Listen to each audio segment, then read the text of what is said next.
Fico feliz quando eu vejo a igreja com todos os membros. Está faltando alguns membros aí, né? Difícil reunir todos, né? Mas eu fico feliz quando eu vejo quase toda a igreja. Está faltando bem pouca gente aí que está no meio hoje, porque as pessoas vêm terça, vêm quinta, né? Mas eu fico feliz quando eu vejo a igreja com todos os membros reunidos em nome de Jesus. Bem, irmãos, abram a Bíblia lá no livro de Tiago, capítulo 1. Livro de Tiago, depois do livro de Hebreus, lá no Novo Testamento. Livro de Tiago, capítulo 1. Vamos ler do versículo 1 ao versículo 5.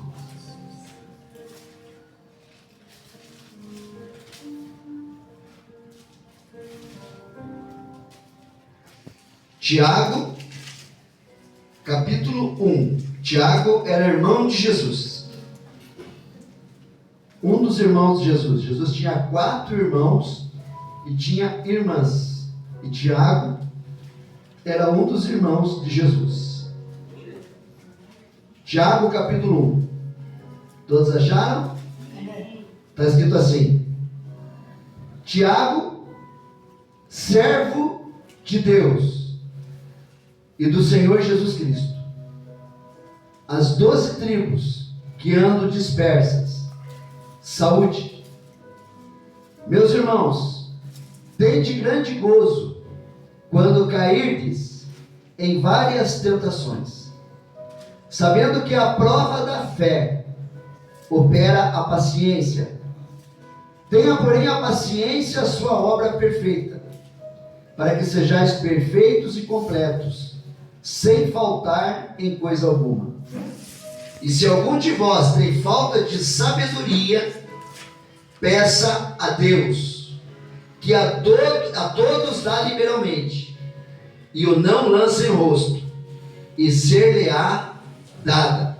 Agora eu quero ler o versículo 12 com vocês. Bem-aventurado o homem que suporta a tentação, porque quando for provado, receberá a coroa da vida, a qual o Senhor tem prometido aos que o amam. Amém? Então vamos repetir bem forte o versículo 12. Vamos lá? Bem-aventurado o homem que suporta a tentação, porque quando for provado, receberá a coroa da vida, o qual o Senhor tem prometido aos que o amam. Você crê que você é bem-aventurado quando você suporta a tentação? Você crê que você é bem-aventurado quando você suporta as aflições? Você crê que você é bem-aventurado quando você passa por tribulações? E você crê que o Senhor Jesus está sempre com você ao seu lado? Então dê uma grande salva de palmas para o nosso Deus. Bem forte. Uma grande salva de palmas para o nosso Senhor Jesus Cristo. Dê uma grande salva de palmas para o Espírito Santo de Deus. Em nome do Senhor Jesus Cristo. Amém, amém e amém. Irmãos, passamos momentos difíceis. E é muito fácil você chegar numa igreja, onde a igreja prega o evangelho dizendo assim: venha para Jesus e todos os seus problemas serão resolvidos. Sabia que tem igreja que prega isso? Venha para Jesus e todos os seus problemas serão resolvidos. Mas não é isso que a Bíblia diz.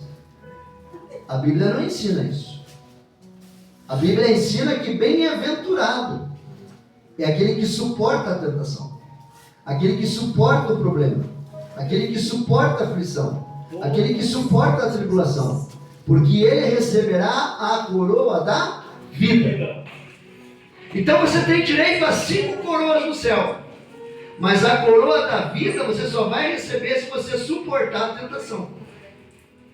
Se você passar pelas aflições, se você passar pelas tribulações, porque a única maneira de você receber essa coroa é dessa forma. Então não existe o evangelho de que venha para Jesus e todos os seus problemas serão resolvidos. Não. Existe um evangelho onde você vai ser forte, onde você vai ter fé, onde você não vai desistir, onde você vai ter perseverança, e o Senhor Jesus estará com você para todos os séculos dos séculos. Amém. É esse evangelho que o Senhor Jesus ensina na Bíblia. E o tema da nossa pregação hoje é: o que nós aprendemos em meio à tribulação? O que nós aprendemos em meio ao problema? O que nós aprendemos em meio às aflições, às angústias, aquilo que nós sofremos no nosso dia a dia? O que nós aprendemos com isso?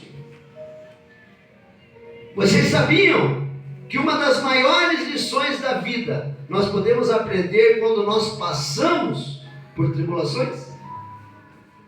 O Senhor Jesus disse: no mundo tereis aflições, mas tende bom ânimo, porque eu venci o mundo. Jesus não falou para você ficar desanimado. Jesus falou que no meio da aflição você tem que ter bom ânimo, porque Ele também passou por aflição, mas Ele venceu o mundo.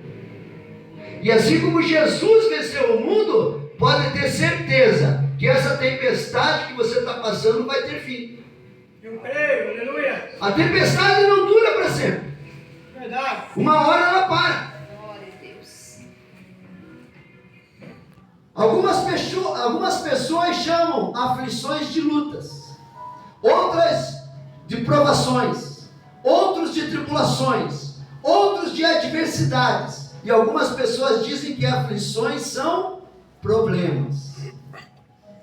Seja qual for o nome que você escolha, o fato é que Deus nunca nos prometeu em sua palavra imunidade contra as dificuldades dessa vida. Jesus nunca prometeu isso. Ele nunca falou que você ia estar na igreja, que você ia estar servindo o evangelho e você ia ser imune aos problemas. Ele nunca prometeu isso. Pelo contrário, ele falou: no mundo tereis aflições. Nós teremos aflições, mas tende bom ânimo, porque eu venci o mundo. Deus prometeu estar conosco em cada momento difícil que nós enfrentarmos. E no texto que nós acabamos de ler, Tiago afirma que é possível sentir alegria mesmo em meio às tentações, mesmo em meio às provações. Além disso, podemos extrair grandes aprendizados dos momentos difíceis que nós vivenciamos. Hoje, nós vamos aprender juntos 3 lições valiosas que as tribulações nos ensinam. Pastor, eu estou passando por uma tribulação. Eu estou passando por um problema. Eu estou passando por uma aflição. Eu estou passando por uma angústia. Eu estou passando por um problema. Eu quero te dizer que Deus vai te ensinar alguma coisa que vai ser para o teu bem nesse problema que você está enfrentando. Sabe por quê? Porque a palavra de Deus diz que todas as coisas cooperam para o bem daqueles que amam a Deus. Então talvez você não entenda por que você está passando por essa tribulação ou por que você está passando por esse problema. Mas todas as coisas cooperam para o teu bem, porque você ama a Deus. E a primeira lição, em meio à tribulação, a primeira lição que nós aprendemos com o problema que nós estamos enfrentando, com a aflição que nós estamos enfrentando, com a dor, com a angústia, é que nós somos moldados por Deus.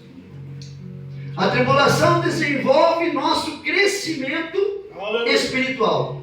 Você cresce com a tribulação. Você cresce com o problema. Você cresce com as dificuldades. A tribulação molda o nosso caráter cristão. É nos momentos em que enfrentamos as maiores dificuldades da vida que Deus trabalha em nosso caráter. E essa foi a conclusão do salmista, que declarou lá no Salmo 119, 71. Foi-me bom ter sido afligido, para que aprendesse os teus estatutos. Até o salmista escreveu isso. O texto afirma que quando a nossa fé é provada, desenvolvemos obediência diante de Deus, tornando-nos maduros e completos. Esse processo quase sempre ocorre em meio às lutas da vida, pois cada tribulação superada representa um degrau que subimos na caminhada espiritual. Aleluia. Irmãos, hoje, para a honra e glória do nome de Jesus, faz muitos anos que eu não sei o que é ter dívida. Eu não sei o que é ter dinheiro também. Mas eu não sei o que é ter dívida. Faz muitos anos. Verdade, irmão. Ô, glória. Mas quero dizer para vocês, por que eu aprendi isso? Eu vou falar para vocês. Eu passei por uma grande tribulação. Eu tinha 18 anos de idade. E eu tinha saído da minha casa com 13 anos. E eu falei, a minha mãe adotiva era alcoólatra. E eu falei para ela assim, eu não vou mais ficar em casa. Eu vou sair. Eu vou trabalhar e vou viver minha vida. Porque a senhora toma uns gole e faz eu passar vergonha. Então eu estou saindo de casa com 13 anos. E com 13 anos eu saí de casa. E eu pagava pensão para uma tia. E com 18 anos eu passei no concurso público. Eu trabalhava no Instituto de Previdência do Estado. Eu trabalhava com revisão de pensão. Você que é aposentado, era eu que fazia matemática lá para saber quanto que você ganha, se você ganhava mais, ganhava menos. Eu que fazia matemática, eu trabalhava com revisão de pensão. Mas, como eu era um funcionário público, 18 anos, eu queria comprar tudo. Eu queria ter a melhor roupa, eu queria ter o melhor sapato, eu queria ter o melhor tênis, porque eu estava com 18 anos, e eu tinha saído da minha casa com 13 anos, eu nunca tinha tido um salário bom. Então quando eu vi que eu tinha passado num concurso público, e eu estava recebendo, eu falei, agora eu vou poder comprar o que eu quero. Mas o meu salário não era tão grande assim como eu imaginava. E eu comecei a comprar roupa, comecei a comprar sapato, comecei a comprar correntinha, comecei a comprar relógio, e andava, parecia um rei. Olhava o rapaz assim, acho que é empresário, mas não era empresário, era funcionário. E o que aconteceu, gente? Eu acho, naquela época eu fiquei devendo em mais ou menos 15 lojas. E daí começou os telefonemas para minha casa. Telefonema de dívida, gente cobrando, loja cobrando, as contas atrasadas. E eu já não sentia mais prazer de ir para o trabalho. Porque lá no trabalho também era o dia inteiro telefonema. Me chamando lá, dívida. Quando que o senhor vai vir aqui para pagar? Quando que você vai negociar? E eu já estava me sentindo péssimo, porque eu tinha me endividado demais, ou seja, eu tinha gastado mais do que eu ganhava. E daí, como eu pagava pensão para uma tia, olha a tribulação que eu estava passando. Eu não sentia nem vontade mais de ir para o trabalho, porque eu passava vergonha no trabalho. Era o dia inteiro me ligando, cobrando dívida. Eu não tinha nem prazer de ir para o trabalho. E daí eu chegando em casa, triste, acho que até faltei uns dias de trabalho. A minha tia chega para mim e fala assim, filho, você está com um problema financeiro, né? Eu falei, e grande? Ela falou, eu sei, o dia inteiro o telefone ligando. E são várias lojas, vários lugares que você está devendo. Eu falei, é verdade, tia, eu não tenho nem como pagar. O meu salário não dá para pagar, eu não tenho como negociar. Ela falou, negociar tem. Eu vou fazer o seguinte, eu vou pagar todas as tuas dívidas para você, eu vou te ajudar. Quando ela falou isso, eu falei, opa, tô salvo, né? Ela falou assim, amanhã nós vamos sair. E nós vamos em todos os lugares aonde você deve. E nós vamos negociar todas as tuas dívidas. E lá vai eu com a minha tia. Uma era losango, outra era não sei o que, outra era não sei o que, mas era um monte, gente. Acho que foi uns 2, 3 dias negociando dívida.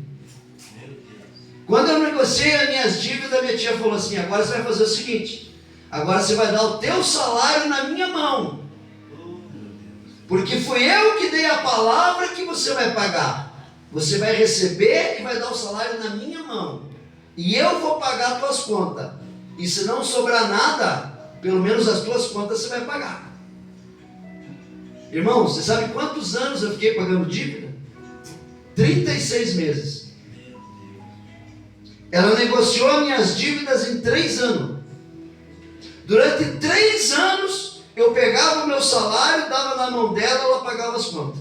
E não sobrava nada para mim. Se sobrava, sobrava uma ninheirinha. Aquela tribulação, aquele problema que eu tive com 18 anos, me tornou hoje, com 50 anos, um homem responsável, que não deve nada para ninguém. Se eu não tivesse passado por aquele problema com 18 anos de idade, hoje, com 50 anos, eu não seria um homem responsável. Hoje eu seria um irresponsável. Porque eu não tive pai e mãe para me ensinar. Quem me ensinou foi a tribulação. Quem me ensinou foi o problema. Quem me ensinou foi a aflição. Quem me ensinou foi a angústia. Quem me ensinou foi a dor.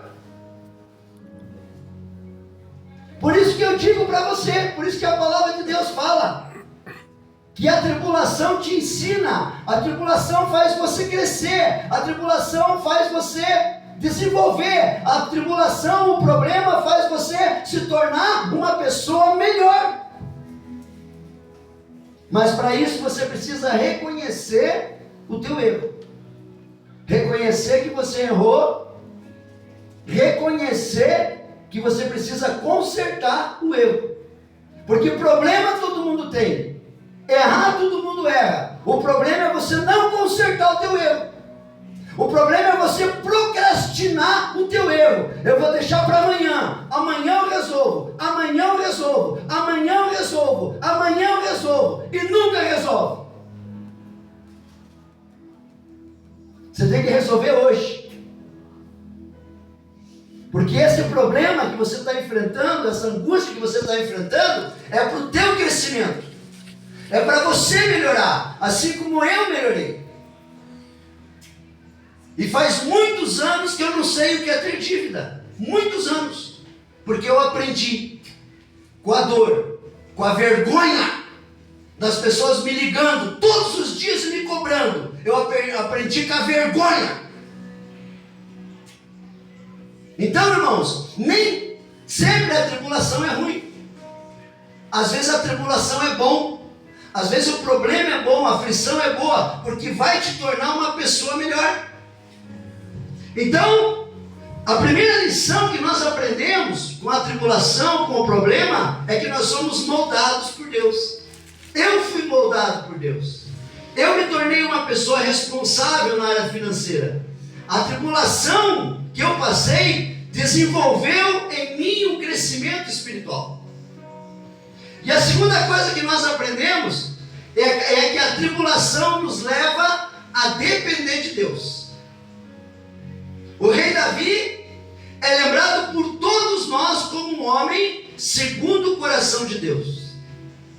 Esse é o testemunho que a própria Bíblia dá sobre ele. No entanto, foi em meio às dificuldades que Davi aprendeu a depender de Deus.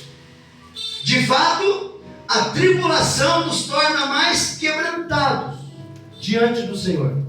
E aconteceu isso com o rei Davi.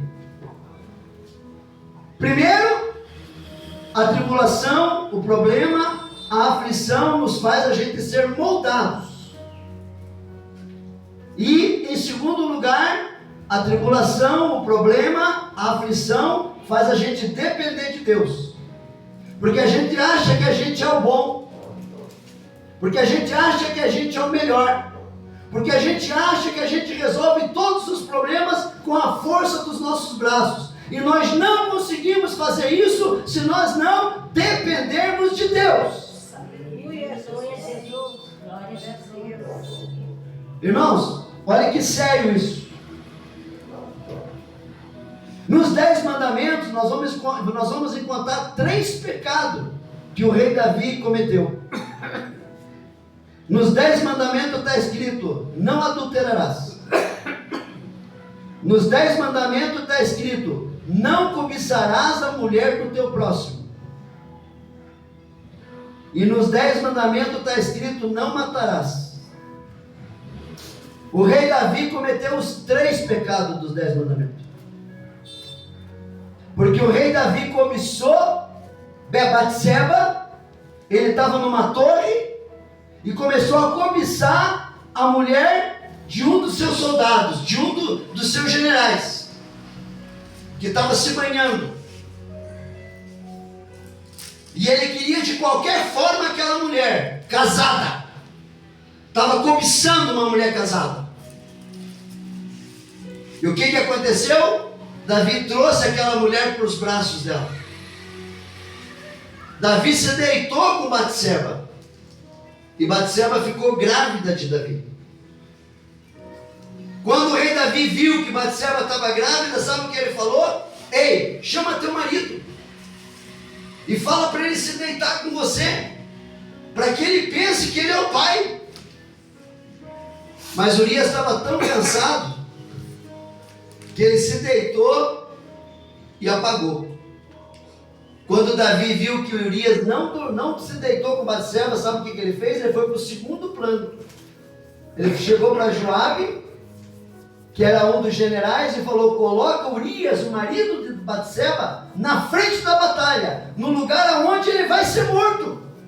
Coloca ele lá. Quando tiver a guerra, coloca Urias na frente, para que ele seja morto. Porque ele queria esconder o pecado dele. Ele queria esconder o adultério dele. E Urias,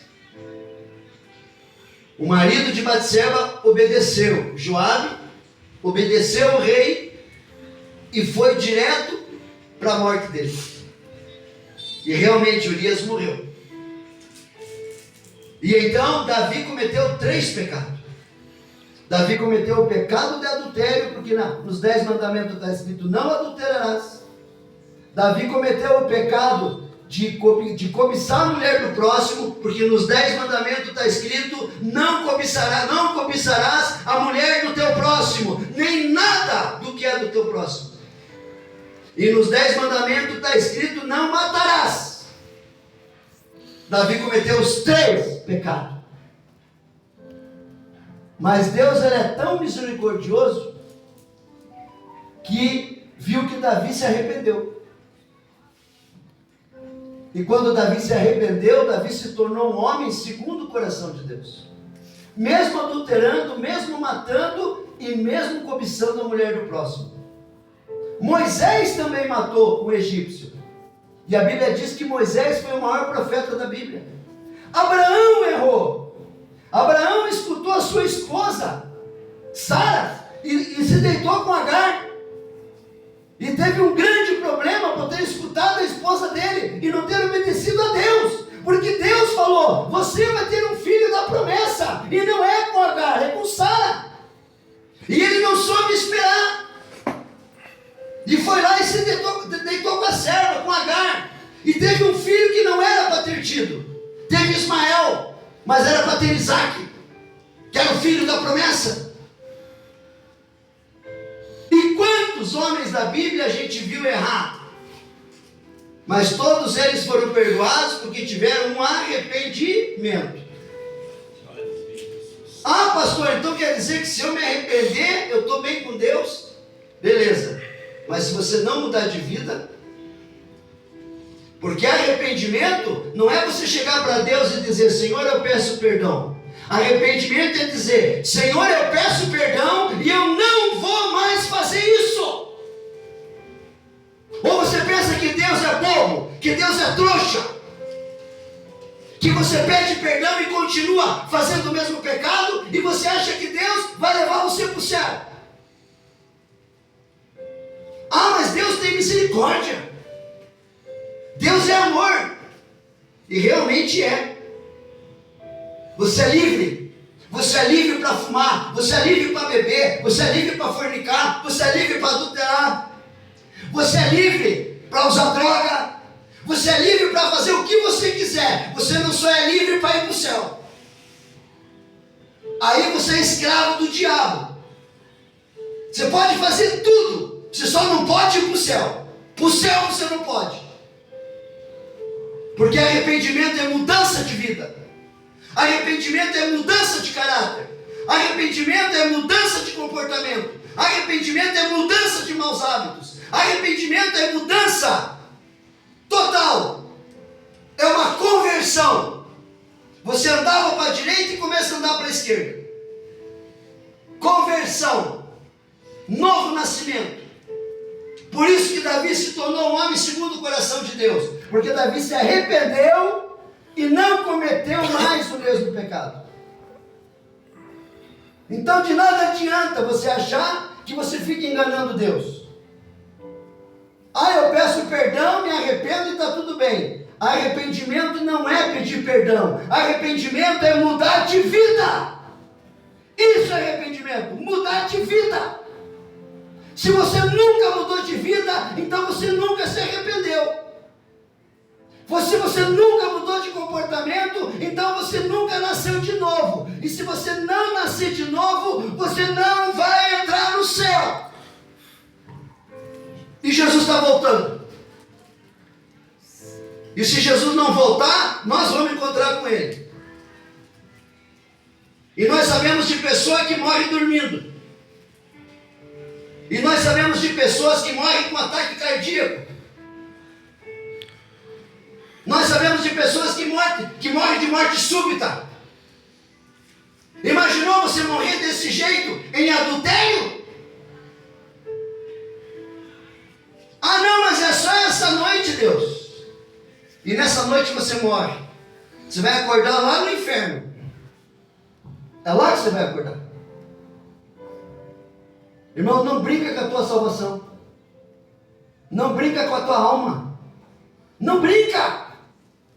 A tua alma é a coisa que tem mais valor na tua vida. Carro não tem valor, casa não tem valor, dinheiro não tem valor, fortuna não tem valor. A única coisa que tem valor na tua vida é a tua alma. Aleluia, Jesus. Porque existem dois tipos de graça. A graça natural, que é aquela graça onde você vê um monte de gente sendo rica sem nunca servir a Deus, e a graça da salvação. O que adianta ter dinheiro? O que adianta ser rico? O que adianta andar de carro novo se a tua alma vai para o inferno? Então é melhor você ser rico da graça. É melhor você ser rico em Jesus. Porque aí a tua vida é eterna com Jesus. Do mesmo jeito que a tua condenação é eterna no inferno. E é você que escolhe. Sabe o que é a eternidade?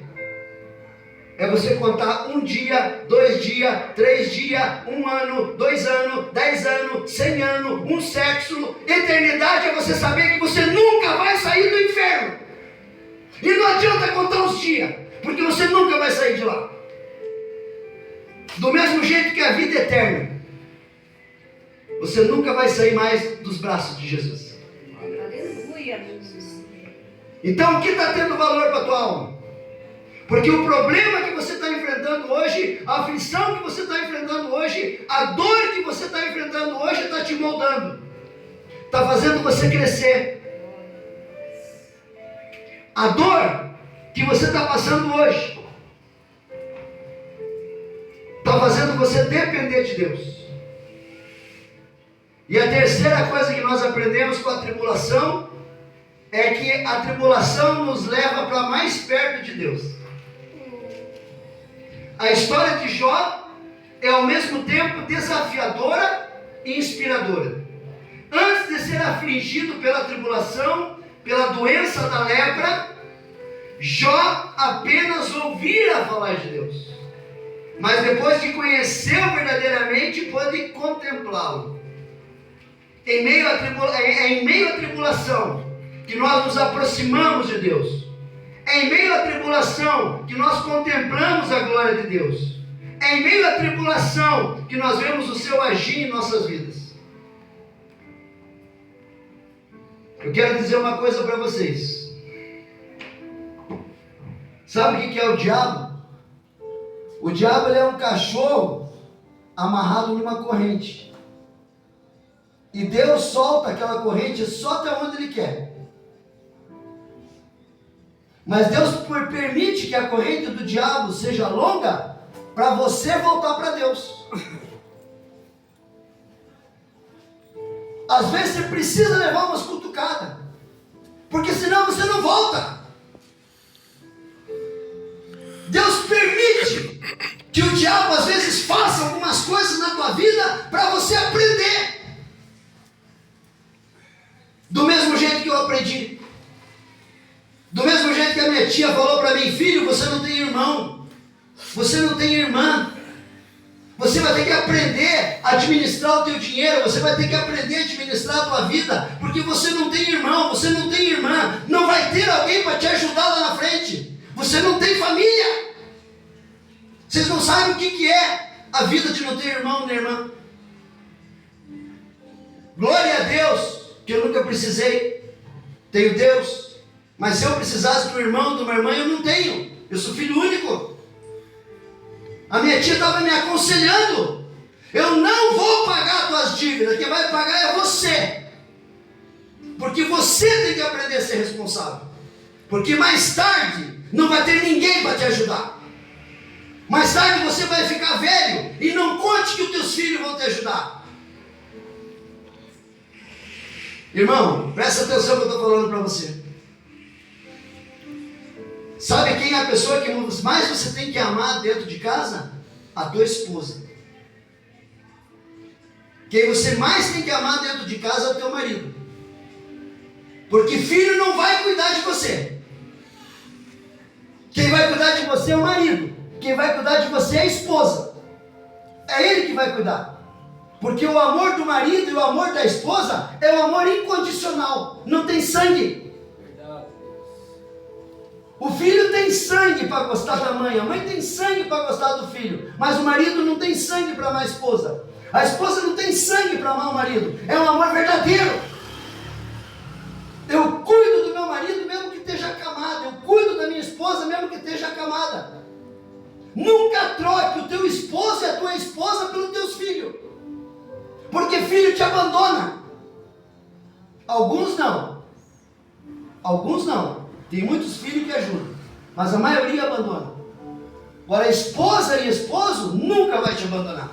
Porque esse te ama de verdade.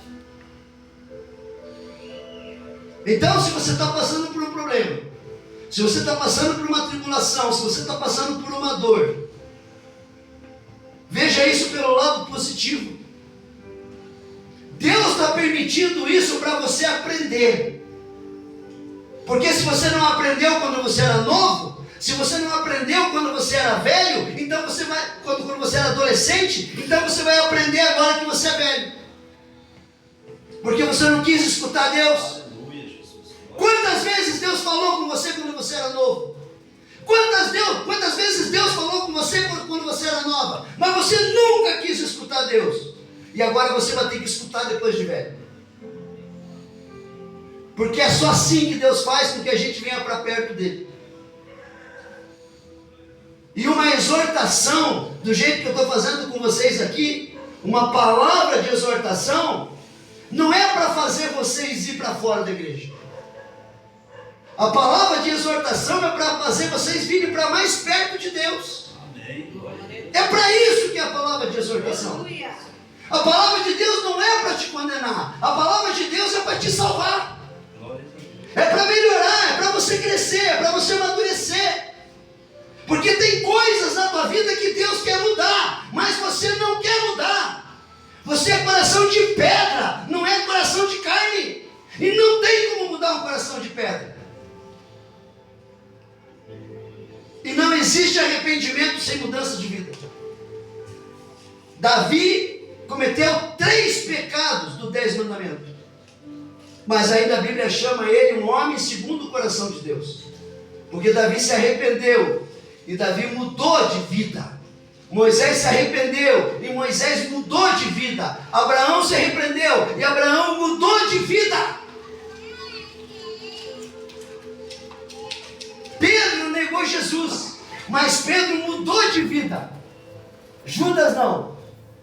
Judas não teve arrependimento. Judas teve apenas remorso. Porque ele nunca mudou de vida. Nunca. Porque ele nunca se arrependeu. Ele só teve remorso. E remorso não salva. Remorso leva para a forca. Do jeito que Judas foi. Forca. Porque remorso não é arrependimento. Derramar lágrima não é arrependimento. Arrependimento é mudar de vida. É você sair daqui hoje e dizer: eu não vou mais fazer as coisas que desagradam a Deus que eu fazia. Eu não vou fazer mais. E é você que tem que tomar essa decisão. Não é o pastor, não é a igreja. É você que tem que tomar essa decisão. Porque as coisas só começam a mudar a partir do momento que você decide mudar. A partir do momento que você entende o que é arrependimento. A partir do momento que você é verdadeiro com Jesus. Amém, irmãos? Então receba essa palavra de exortação. Ah, mas a palavra do pastor é uma palavra dura. Eu não vou voltar mais. Não. Essa palavra é para você vir para mais perto de Deus. Porque você está longe de Deus. Você pensa que você está perto, mas você está longe. E Deus quer trazer você para perto. Quero convidar a igreja a ficar de pé.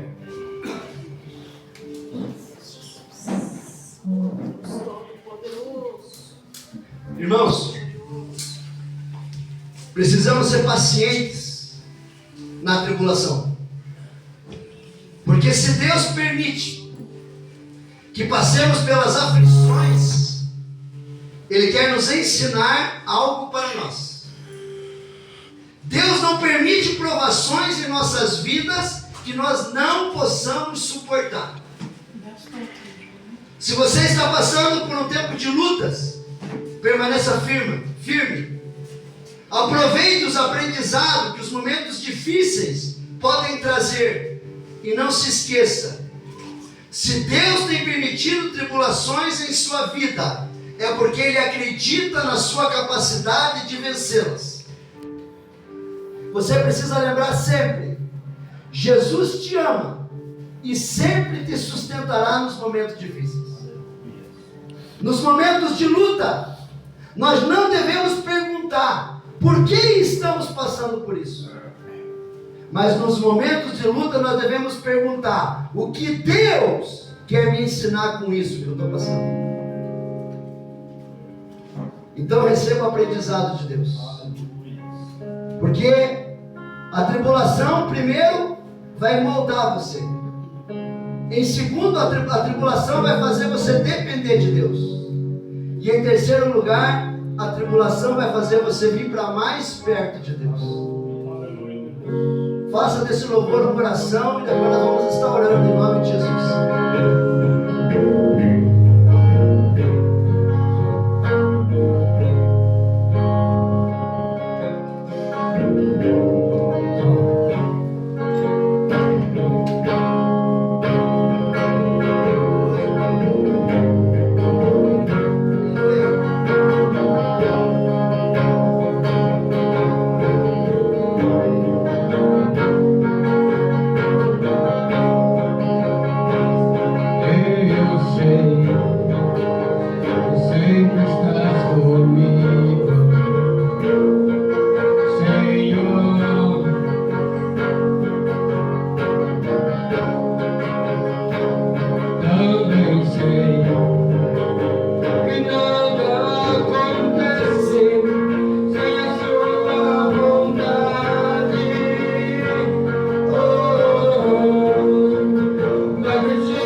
Põe a mão direita para o céu, ora assim comigo. Senhor nosso Deus e nosso Pai, me ensina, Senhor, aquilo que o Senhor quer me ensinar e fazer eu crescer com esse problema que eu estou enfrentando. Que essa tribulação, que as aflições que eu enfrento no dia a dia venha fazer eu crescer cada dia mais, porque eu entendo que todas as coisas cooperam para o bem daqueles que amam a Deus. E hoje eu faço uma aliança de obediência contigo. Eu me arrependo de todos os meus pecados, de todas as minhas iniquidades, de todas as minhas transgressões, e me ajuda a não cometer mais esses pecados que desagradam ao Senhor. E eu te peço, meu Deus, escreve o meu nome no livro da vida do Cordeiro, em nome de Jesus Cristo. Amém. Dê uma grande salva de palmas para o nosso Deus.